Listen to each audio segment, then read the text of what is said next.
کوئی اور ہے۔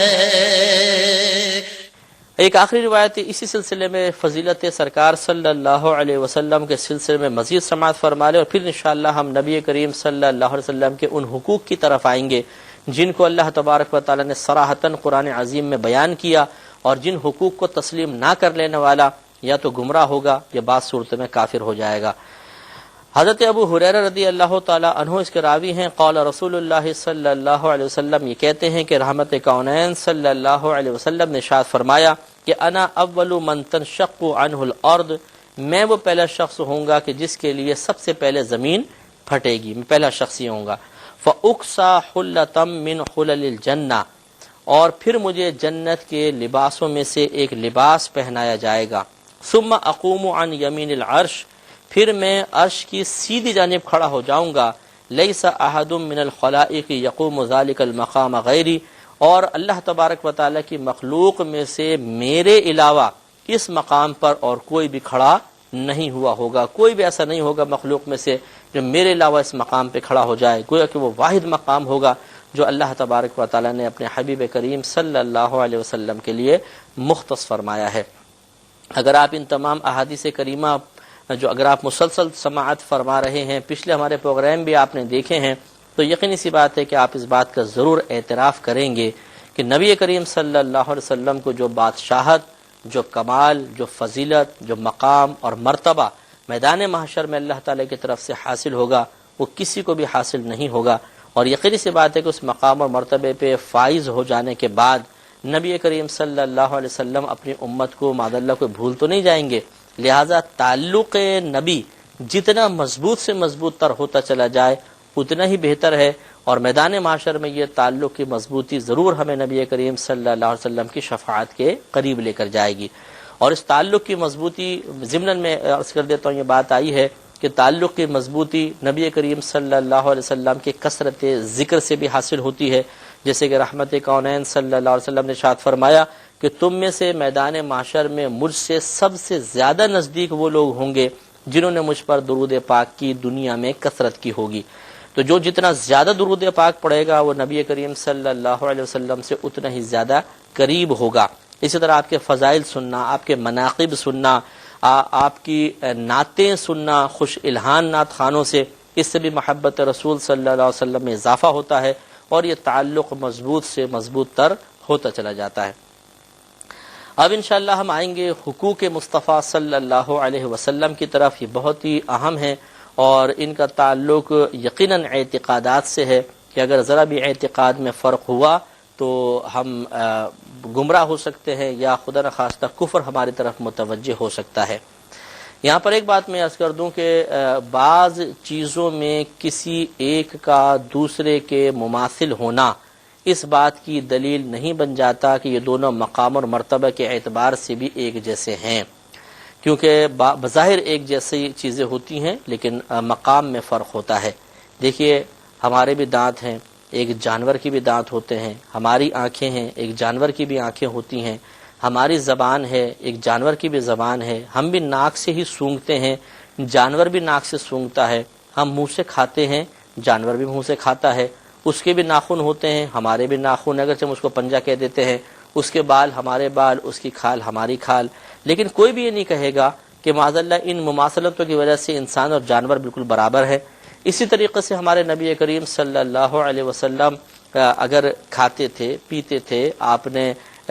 نکاح فرمائے، آپ نے تجارت فرمائی، آپ نے صحابہ کرام کے درمیان آپ تشریف فرما ہوئے، یہ بظاہر چیزیں ایسی لگتی ہیں کہ وہ معمولات بعض ہم بھی کر رہے ہوتے ہیں، لیکن کیا اس مماثلت کی بنا پر نبی کریم صلی اللہ علیہ وسلم کو ہم اپنے برابر کہہ سکتے ہیں؟ ہرگز نہیں۔ ہم میں اور نبی کریم صلی اللہ علیہ وسلم میں بہت بڑا فرق ہے، اور اتنا بڑا فرق ہے کہ اس فرق کو کوئی بیان نہیں کر سکتا، اس لیے کہ پہلے اس فرق کی حد معلوم ہوگی تو فرق کوئی بیان کرے گا نا۔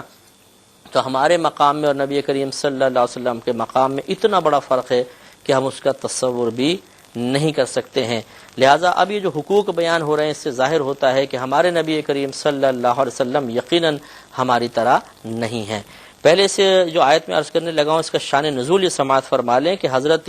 زبیر رضی اللہ تعالی عنہ جو نبی کریم صلی اللہ علیہ وسلم کے پھپھی زاد بھائی تھے، ان کا ایک باغ تھا، پہاڑ سے جو پانی آتا تھا پہلے ان کے باغ میں آتا تھا، پھر جب یہ پانی دے لیتے تھے تو آگے چھوڑ دیا کرتے تھے، پھر وہ ایک انصاری کے باغ میں پہنچتا تھا۔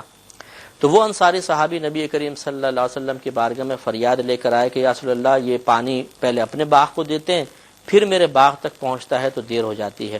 تو رحمت کونین صلی اللہ علیہ وسلم نے فرمایا کہ اے زبیر تم اپنا پانی چھوڑ دیا کرو، ان تک پہنچا دیا کرو، اور اس طرح سرکار نے ایک صحیح حکم ارشاد فرمایا۔ اس پر اچانک ان صحابی کی زبان سے نکل گیا کہ یہ آپ کے پھوپھی زاد بیٹے ہیں نا، اس لیے آپ نے ایسا حکم دیا ہے، یعنی پہلے تم اپنے باغ کو سیراب کر لو پھر آگے بھیجو۔ ان کے شاید توقع یہ تھی کہ نبی کریم فرمائیں گے جو پانی آئے اسے سیدھا آگے جانے دیا کرو۔ اس پر نبی کریم صلی اللہ علیہ وسلم نے فرمایا کہ اے زبیر اگر تم چاہو تو اس پانی کو روک لو، اس لیے کہ جو قریب ہوتا ہے پانی کا حقدار وہی ہوتا ہے۔ تو یہ ایک طرح کا تھوڑا سا، حالانکہ قصد و ارادہ یقیناً نہیں ہوگا، لیکن ایک ایسی بات نکل آئی، ان کی زبان سے نکل گئی، جس میں ظاہراً یہ ثابت ہوتا ہے کہ وہ نبی کریم صلی اللہ علیہ وسلم کے فیصلے سے کچھ مطمئن نہیں تھے۔ اس پر یہ آیت نازل ہوئی اور اللہ تبارک و تعالی نے ارشاد فرمایا کہ فلا وربک، اے محبوب کریم صلی اللہ علیہ وسلم آپ کے رب کی قسم، لا یؤمنون، یہ لوگ مومن نہیں ہو سکتے، حتی یحکموک فیما شجر بینہم، یہاں تک کہ آپس کے جھگڑے میں آپ کو اپنا حاکم نہ بنا لیں، اور پھر جب آپ فیصلہ کر دیں، ثم لا یجدوا فی انفسہم حرجا مما قضیت ویسلموا تسلیما، اور پھر جب آپ کوئی حکم فرما دیں تو یہ اپنے دلوں میں اس سلسلے میں ذرہ برابر رکاوٹ محسوس نہ کریں اور سر تسلیم خم کر دیں، آپ کے حکم کو مان لیں۔ گویا کہ یہ پہلا حق ہے کہ جب نبی کریم صلی اللہ علیہ وسلم کوئی حکم فرما دیتے ہیں، کوئی فیصلہ کر دے، تو کسی کی مجال نہیں کہ اس فیصلے کو رد کر دے۔ اس سے معلوم ہوا کہ قیامت تک کے لیے نبی کریم صلی اللہ علیہ وسلم کے جو احکام ایک نص کی سی حیثیت رکھتے ہیں اور ان میں تبدیلی کی کوئی گنجائش نہیں، ان کو ہم تبدیل نہیں کر سکتے ہیں، وہ ویسے ہی رہیں گے۔ ہاں یہ ضرور ہے کہ نبی کریم صلی اللہ علیہ وسلم نے اگر کوئی مسئلہ ایسا بیان فرمایا کہ جو کوئی باہم جھگڑے کا حل نہیں تھا، بلکہ ایک آپ نے اصول، ایک ضابطہ، ایک چیز کی ترغیب اور تلقین ارشاد فرمائی، اور پھر فقہائے اسلام یہ محسوس کرتے ہیں کہ تغیر زمانہ کے اعتبار سے اس میں کوئی تبدیلی ہونی چاہیے، وہ اس میں حرج نہیں ہے، لیکن ایک ہر شخص کو یہ اختیار نہیں ہے کہ وہ تبدیلی کرے گا۔ مخصوص لوگ کہ جو واقعی اتنی صلاحیت رکھتے ہوں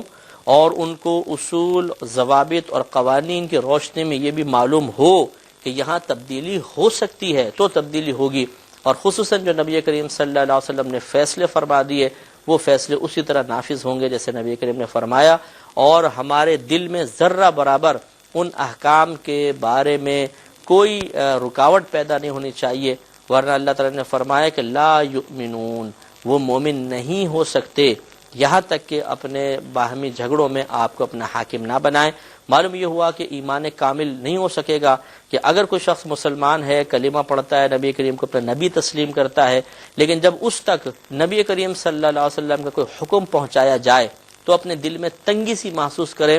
یہ بالکل غلط ہے، ایسا ہرگز نہیں ہونا چاہیے۔ تو ایک حق تو نبی کریم صلی اللہ علیہ وسلم کو یہ ہوا۔ انشاءاللہ اگلے پروگرام میں بھی نبی کریم صلی اللہ علیہ وسلم کے بہت سے حقوق جو امت پر اللہ تعالیٰ نے قرآن عظیم کے ذریعے واجب فرمائے ہیں، ظاہر فرمائے ہیں، ان کا بیان ہوگا۔ اللہ تعالیٰ انہیں بھی سننے اور ذہن میں محفوظ رکھنے کی توفیق عطا فرمائے، آمین۔ وآخر دعوانا ان الحمدللہ رب العالمین۔ میں بہک